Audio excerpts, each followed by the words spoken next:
Assalamualaikum warahmatullahi wabarakatuh. Saya Zaman Ramadan NIM 151910813062 dari kelompok Ojit. Assalamualaikum warahmatullahi wabarakatuh. Perkenalkan, nama saya Arianti Eka Nurwahyuni dengan NIM 151910813007. Assalamualaikum warahmatullahi wabarakatuh. Nama saya Natasha Auliana Viana dan saya 24. Assalamualaikum warahmatullahi wabarakatuh. Saya Fikri Dimas Anwar. NIM 151910813081. Berikut adalah materi yang akan kami sampaikan kali ini. The importance of creativity in advertising, atau pentingnya kreativitas dalam periklanan. Tentunya kita semua pernah tertarik pada sebuah iklan dan mengagumi wawasan kreatif yang masuk ke dalamnya. Sebuah iklan yang bagus adalah sebuah kegembiraan untuk dilihat dan seringkali merupakan sebuah hal yang epik untuk dibuat. Karena biaya produksi sebuah iklan TV sendiri dapat melebihi 1 juta US dollar. Perusahaan menyadari bahwa cara pesan iklan dikembangkan dan dijalankan seringkali sangat penting bagi keberhasilan program promosi, yang pada gilirannya dapat mempengaruhi efektivitas keseluruhan program pemasaran. Advertising creativity. Apa itu kreativitas? Kreativitas mungkin salah satu istilah yang paling umum digunakan dalam periklanan. Iklan sering disebut kreatif. Orang-orang yang mengembangkan iklan dan iklan dikenal sebagai tipe kreatif. Karena tugas mereka adalah mengubah semua informasi mengenai fitur dan manfaat produk, rencana pemasaran, riset konsumen, dan tujuan komunikasi menjadi sebuah konsep kreatif yang akan menghidupkan pesan iklan. Perspektif yang berbeda tentang kreativitas periklanan. Di satu sisi, ada orang yang berpendapat bahwa periklanan hanya kreatif jika dapat berhasil menjual suatu produk. Dan di lain sisi, terdapat orang yang menilai kreativitas sebuah iklan dari segi nilai artistik atau estetika dan orisinalitasnya. Determinants of creativity atau penentu kreativitas. Kreativitas periklanan adalah kemampuan untuk menghasilkan ide-ide segar, unik, dan sesuai atau relevan yang dapat digunakan sebagai solusi untuk masalah komunikasi. Orang yang belajar ataupun bekerja di bidang periklanan umumnya setuju dengan dua penentu utama kreativitas ini, yang biasanya dilihat dari segi divergensi dan juga relevansi. Perbedaannya mengacu dari sejauh mana sebuah iklan mengandung unsur yang baru, berbeda, serta tidak biasa. Robert Smith mengidentifikasi 5 faktor utama yang menjelaskan cara divergensi dapat dicapai dalam periklanan, yaitu yang pertama ada originality atau keaslian, iklan yang mengandung unsur langka, mengejutkan, dan jauh dari kata biasa. Yang kedua ada flexibility, iklan yang mengandung ide berbeda atau perubahan dari satu perspektif ke perspektif lainnya.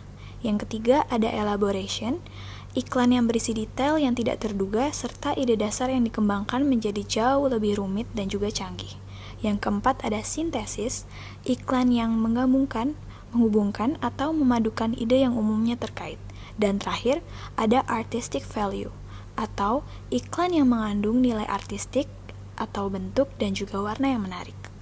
Selanjutnya ada penentu kedua, yaitu relevansi, yang mana mencerminkan sejauh mana berbagai elemen iklan tersebut bermakna, berguna, atau berharga bagi konsumen. Smith menunjukkan bahwa relevansi dapat dicapai dengan dua cara, yaitu yang pertama ada ad to consumer relevance atau iklan ke konsumen, mengacu pada situasi di mana iklan mengandung elemen eksekusi yang berarti bagi konsumen. Selanjutnya yang kedua ada brand to consumer relevance atau merek ke konsumen, mengacu pada situasi di mana merek produk atau layanan yang diiklankan merupakan kepentingan pribadi bagi konsumen. Relevansi atau kesesuaian juga dapat dilihat dari sejauh mana sebuah iklan memberikan informasi atau citra yang berkaitan dengan merek. Yang selanjutnya yaitu planning creative strategy. Dan yang pertama yaitu ada tantangan kreatif. Tantangan yang terjadi dalam sisi kekreatifan periklanan antara lain penelitian, ringkasan kreatif, pernyataan strategi, tujuan komunikasi dan masukan lainnya, dan mengubah menjadi pesan iklan. Yang kedua yaitu mengambil risiko kreatif. Tak sedikit orang kreatif yang menggunakan formula yang sudah ada dan terbukti karena aman. Terkadang klien merasa tidak nyaman dengan iklan yang terlalu berbeda dari biasanya. Penting bagi klien untuk mengambil beberapa risiko jika mereka ingin iklan terobosan yang diperhatikan.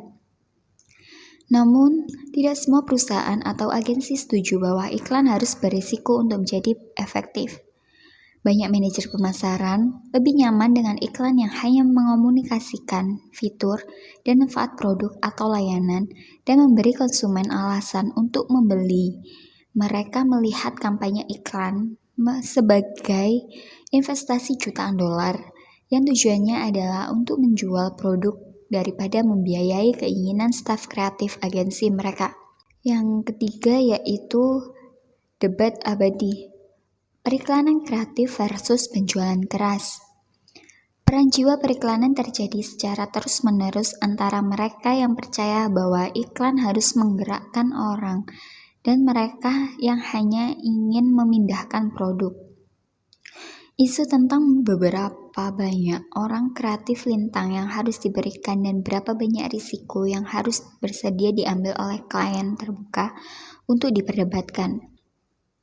Namun, klien dan personal agensi umumnya setuju bahwa kemampuan untuk mengembangkan pendekatan baru, namun tepat untuk berkomunikasi dengan pelanggan membuat spesialis kreatif berharga dan seringkali sulit ditemukan. Dan yang selanjutnya yaitu personil kreatif. Orang-orang kreatif cenderung lebih abstrak dan kurang terstruktur, terorganisir, atau konvensional dalam pendekatan mereka terhadap suatu masalah, lebih sering mengandalkan intuisi daripada logika. Agen periklanan serta organisasi spesialis IMC lainnya berkembang dengan kreativitas karena itu adalah inti dari apa yang mereka lakukan. Dengan demikian, agensi serta klien harus menciptakan lingkungan yang mendorong perkembangan pemikiran kreatif dan periklanan kreatif. Perbedaan antara kepribadian dan perspektif kreatif dan manajerial harus diakui dan ditoleransi, sehingga orang-orang kreatif dapat melakukan pekerjaan terbaik mereka dan semua yang terlibat dalam proses periklanan dapat bekerja sama. Yang selanjutnya yaitu the creative process. Yang pertama ada perencanaan akun, yaitu untuk memfasilitasi proses kreatif. Banyak agensi sekarang menggunakan perencanaan akun, yang merupakan proses melibatkan penelitian dan pengumpulan semua informasi yang relevan tentang produk atau layanan klien, merek, dan konsumen di audiens target. Perencanaan akun memainkan peran penting selama pengembangan strategi kreatif dengan mengarahkan proses dari sudut pandang pelanggan. Perencanaan akun biasanya bertanggung jawab atas semua penelitian, baik kualitatif maupun kuantitatif, yang dilakukan selama proses pengembangan strategi kreatif. Yang selanjutnya yaitu masukan untuk proses kreatif, persiapan, inkubasi, dan penerangan. Untuk membantu dalam tahap persiapan inkubasi dan iluminasi, banyak lembaga memberikan masukan perencanaan awal umum dan khusus produk kepada orang-orang kreatif. Masukan perencanaan umum dapat mencakup buku, majalah, publikasi, perdagangan, situs web, jurnal ilmiah, gambar, dan layanan clipping yang mengumpulkan dan mengatur majalah, surat kabar, dan artikel online tentang produk atau layanan, pasar dan persaingan, termasuk yang akhir, iklan. Masukan ini dapat berasal dari studi penelitian yang dilakukan oleh klien, agensi, media, atau sumber lainnya.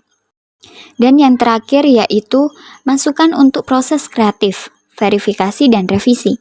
Tahap verifikasi dan revisi dari proses kreatif mengevaluasi ide-ide yang dihasilkan selama tahap iluminasi, menolak yang tidak sesuai, menghaluskan dan memoles yang tersisa, dan memberikan mereka ekspresi akhir. Proses verifikasi atau revisi dapat mencakup pengujian awal iklan yang lebih formal dan ekstensif sebelum keputusan akhir dibuat. Lalu creative strategy development. Kampanye periklanan. Sebagian besar iklan adalah bagian dari serangkaian pesan yang membentuk IMC atau kampanye iklan, yang merupakan serangkaian aktivitas komunikasi pemasaran yang saling terkait dan terkoordinasi yang berpusat pada satu kesamaan ide yang muncul di media yang berbeda selama periode waktu tertentu. Tema kampanye harus dibentuk sebagai pemersatu sekitar kampanye yang akan dibangun. Tema kampanye harus menjadi ide yang kuat, karena itu adalah pesan utama yang akan dikomunikasikan dalam semua iklan dan kegiatan promosi lainnya. Tema iklan biasanya diungkapkan melalui semboyan atau tagline yang mereduksi ide kunci menjadi beberapa kata atau pernyataan singkat. Ringkasan kreatif yang tertulis singkat kreatif menentukan elemen dasar dari strategi kreatif. Agensi yang berbeda dan menyebut dokumen ini sebagai platform kreatif atau rencana kerja kreatif, cetak biru, atau kontrak kreatif. Pencarian untuk ide penjualan utama. Bagian penting dari strategi kreatif adalah menentukan tema. Bagian penting dari strategi kreatif adalah menentukan tema sentral yang akan menjadi ide penjualan utama dari kampanye iklan. Seperti yang dinyatakan oleh A. Jerome Jewell dalam bukunya Strategi Kreatif dalam Beriklan. Ide penjualan utama harus muncul sebagai hal tunggal terkuat yang dapat Anda katakan tentang produk atau layanan Anda. Ini harus menjadi klaim dengan daya tarik terluas dan paling berarti bagi audiens target Anda. Setelah Anda menentukan pesan ini, pastikan Anda dapat menerimanya. Pastikan itu berdiri cukup kuat untuk tetap menjadi isu sentral di setiap iklan dan komersial dalam kampanye. Mengembangkan ide penjualan utama. Sebagian besar copywriter fokus pada mengomunikasikan klaim manfaat utama yang dianggap menguntungkan oleh penyalin sebagai kunci untuk menjual produk yang diiklankan. Pendekatan kontemporer untuk ide besar. Sementara pendekatan klasik ini digunakan oleh banyak spesialis kreatif. Banyak gaya lain yang tersedia dan memang diperlukan mengingat perubahan yang terjadi di media dan teknologi selama 2 dekade terakhir.